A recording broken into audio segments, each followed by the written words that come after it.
Mobil ibu pun ikut itu nanti. Mobilnya ya ikut diantar. Nanti dua pulang, satu tinggal. Yang pulang siapa? Harta kita pulang, mobil kita pulang, ya, famili kita, suami, anak-anak, famili pulang. Yang tinggal siapa Ustaz? Amal kita. Makanya kalau ibu-ibu punya uang, banyak-banyak bersedekah.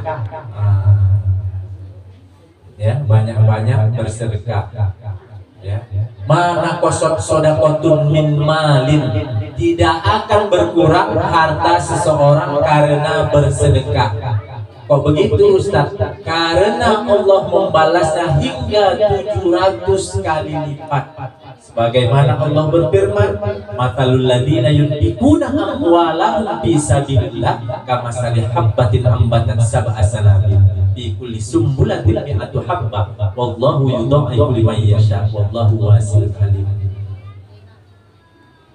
Barang siapa yang menginfakkan hartanya, ya, satu biji butir dikalikan 7, setiap butirnya dikali 100, artinya kita bersedekah 1, Allah membalasnya 700 kali lipat. Coba kita lihat sekitar kita yang rajin bersedekah, ada yang miskin Bu? Nah, coba lihat. Kalau orang yang dermawan, makin dia keluarkan hartanya makin kaya.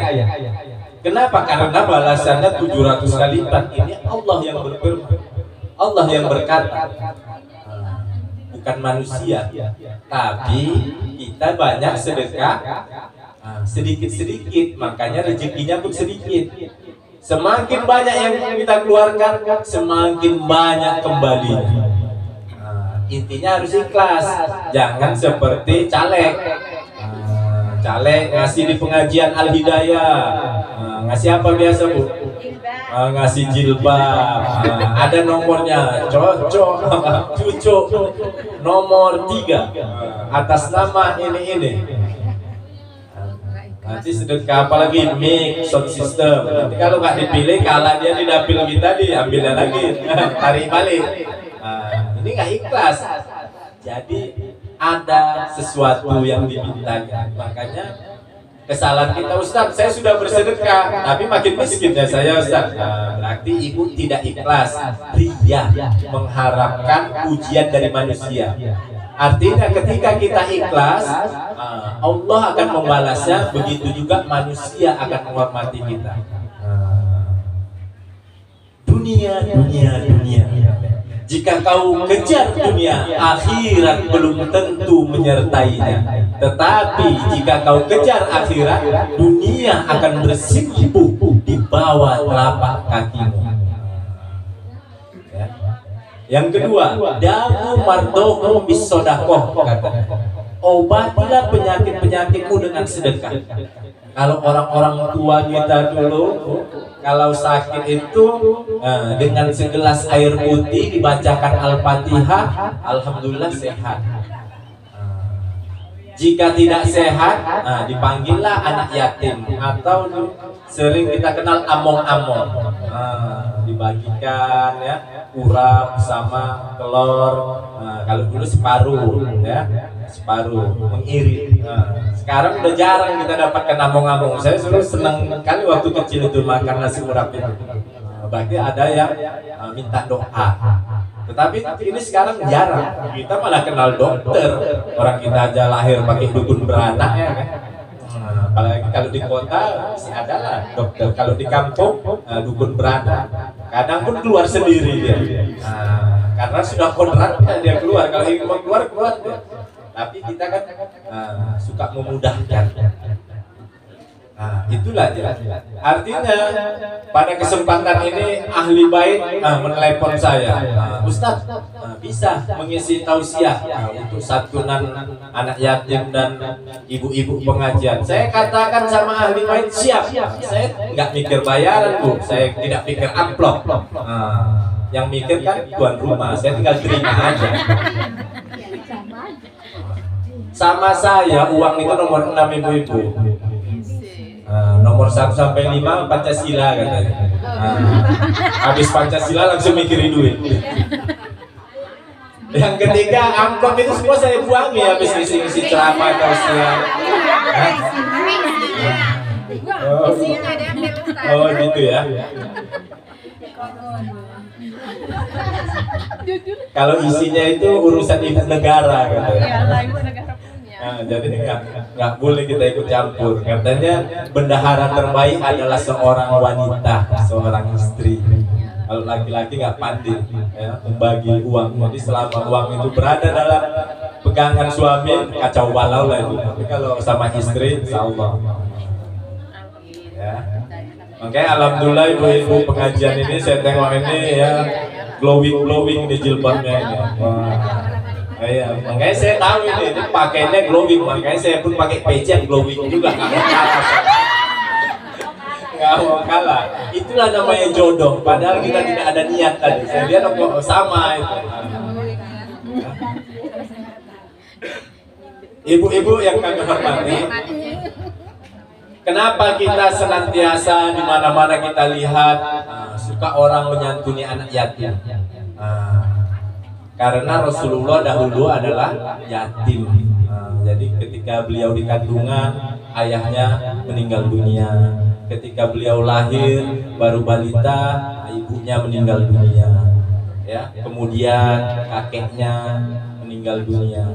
Jadi barang siapa yang senantiasa sebaik-baik rumah apabila di dalamnya ada anak yatim yang diasuh dengan baik dan benar.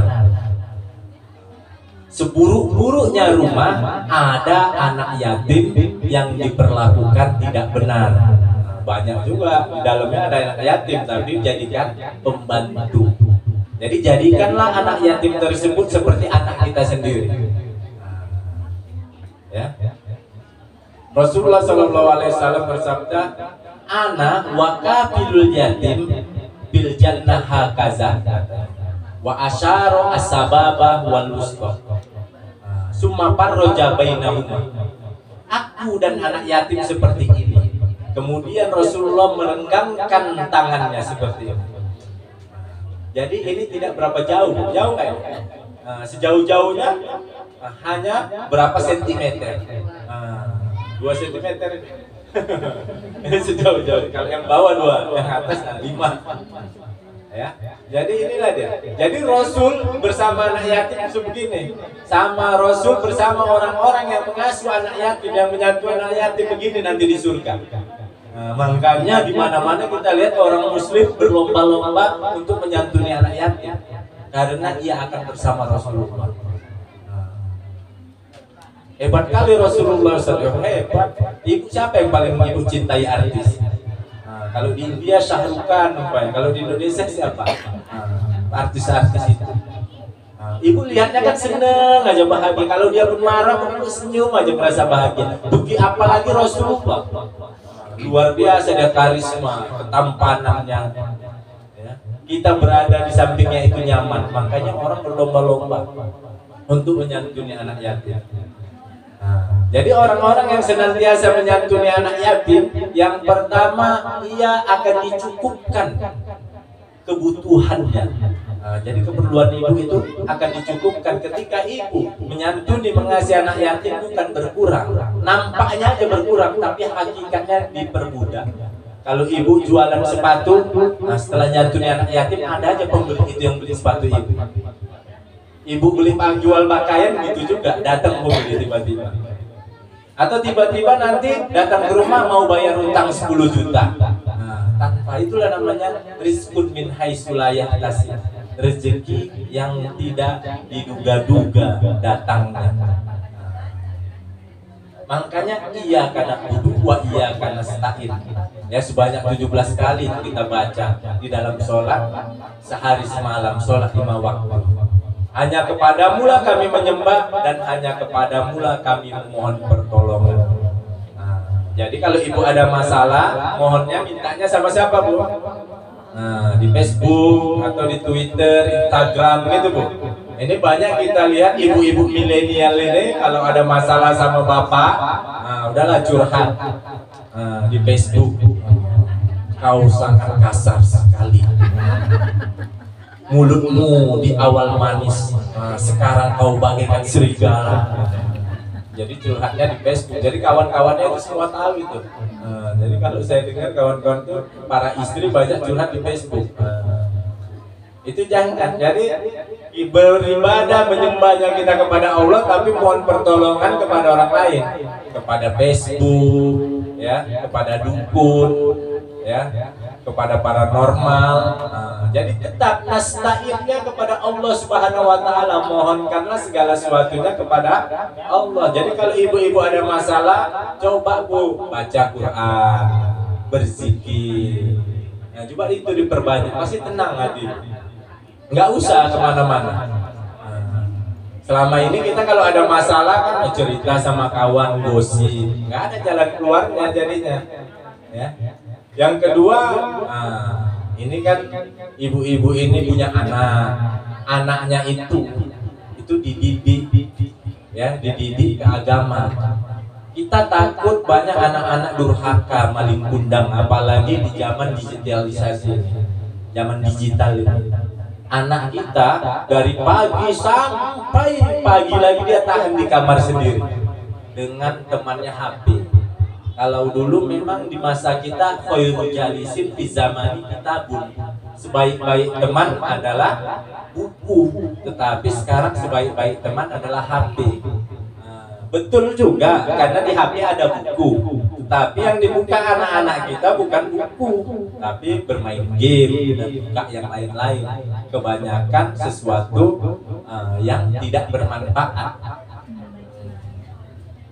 Yang kedua kita lihat orang tua zaman sekarang takut sama anaknya, alias kalah kita sama anak-anak. Kalau dulu kita takut sama orang tua, apalagi sama bapak. Mendelik aja bapak kita udah takut. Sekarang kita mendelik, anaknya lebih mendelik lagi. Kenapa? Karena tidak dari kecil ditanami ilmu agama, dia tidak diajari namanya birrul walidain, berbakti kepada kedua orang tua. Jadi tidak ada kata terlambat, tetap dididik, ya, panggil guru ngaji ke rumah. Kalau memang anak yang masih kecil, masukkan ke pesantren. Sekolah yang paling aman sekarang pesantren, karena memang kalau saya analisa, memang daring-daring COVID ini memang dibuat pembodohan sama orang-orang kafir, khususnya orang-orang Cina. Betul. Dijajah Cina kita. Supaya apa? Ya. Jadi pemuda adalah calon pemimpin masa depan. Jadi dibuatlah pemuda-pemuda di Indonesia ini bodoh. Jadi orang bodoh tidak bisa menjadi pemimpin yang baik dan benar. Makanya kita dibuat daring. Sekarang aja kita lihat daerah Kalimantan sana, udah Cina masuk bergerombolan. Untuk apa? Untuk 2024. Jadi orang itu dibuatkan KTP semua. Jadi nanti 2024 tinggal cucu mana pilihan mereka.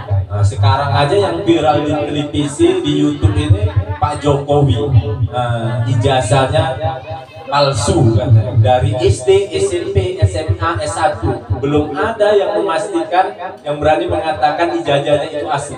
Kan hebat itu. Ya. Presiden Indonesia tidak mempunyai ijazah, tidak bisa menunjukkan ijazah aslinya. Itu lagi di debat ini, lagi viral-viral. Jadi kalau ibu buka ijazah Jokowi muncul lagi. Jadi kabarnya sekarang dari ijazah SD-nya pun nggak nampak, apalagi S1-nya, insinyurnya. Begitulah hebatnya PDI.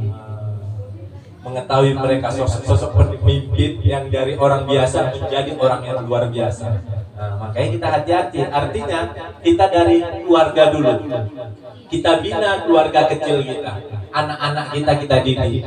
Jangan ibu-ibu berharap anaknya nanti sudah besar bisa berbakti kalau tidak disirami dengan ilmu agama. Anak-anak pesantren aja banyak yang tidak berbakti, konon lagi anak kita yang tidak pernah tahu agama, gimana dia berbakti? Makanya agama lah. agama, pondasi kita. Makanya ibu-ibu ini kan udah baik. Ini karena kita sudah tuanya. Waktu lajang-lajang gadis-gadis dulu, mau ikut pengajian begini, umur-umur 20 tahun. Karena agak jauh kan. Ini udah 40 tahun ya kita ini udah dekat-dekat sama agama. Karena sudah persiapan katanya Ustaz. Kalau dulu bergaya lah. Senggol sana, senggol sini. Ada, alhamdulillah. Kalau saya tausiah di masjid Bu, di antara 100 orang, remaja masjidnya paling banyak 10. Itu pun nggak absen. Dari 100 orang anak gadis di kampung itu 10. Berarti 90 lagi kemana? Itulah dia.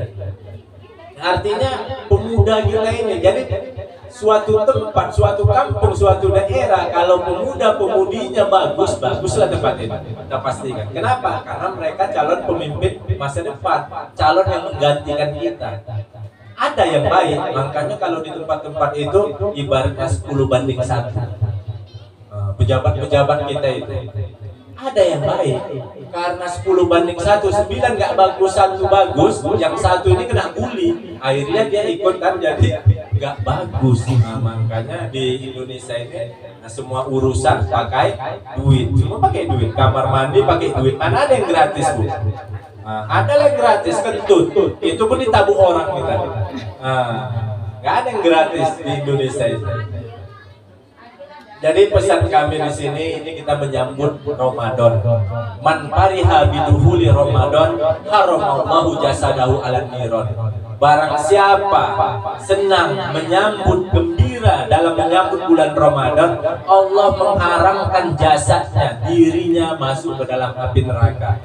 Nah, ibu-ibu senang mendekati bulan Ramadan? Senang. Senang nggak Bu? Senang. Ini kurang ikhlas ini. Aduh mak, ayah makan minum mempersiapkan nanti repot. Makanya yang belum senang senangkan. Senang, bahagia. Kenapa kita harus senang? Karena setiap amalan kebaikan yang kita lakukan akan dilipat gandakan pahalanya. Makanya kita harus senang.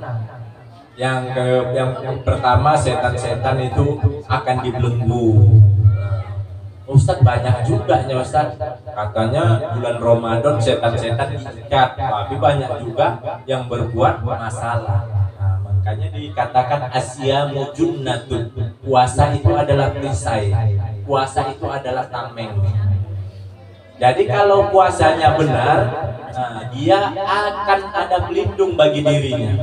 Jadi kalau orang puasa nggak benar, itulah yang terikut godaan setan. Artinya dalam menyambut bulan Ramadan ini kita harus mempersiapkan diri. Dibiasakan sekarang udah dimulai zikirnya, baca Qur'annya. Kalau masak ya sambil bersolawat Allahumma sholli ala sayyidina Muhammad wa ala ali sayyidina Muhammad. Pasti masakan ibu enak. Suami ibu pun makannya beda deh ya katanya. Karena kena solawat. Jangan ibu masak sambil nyanyi kucing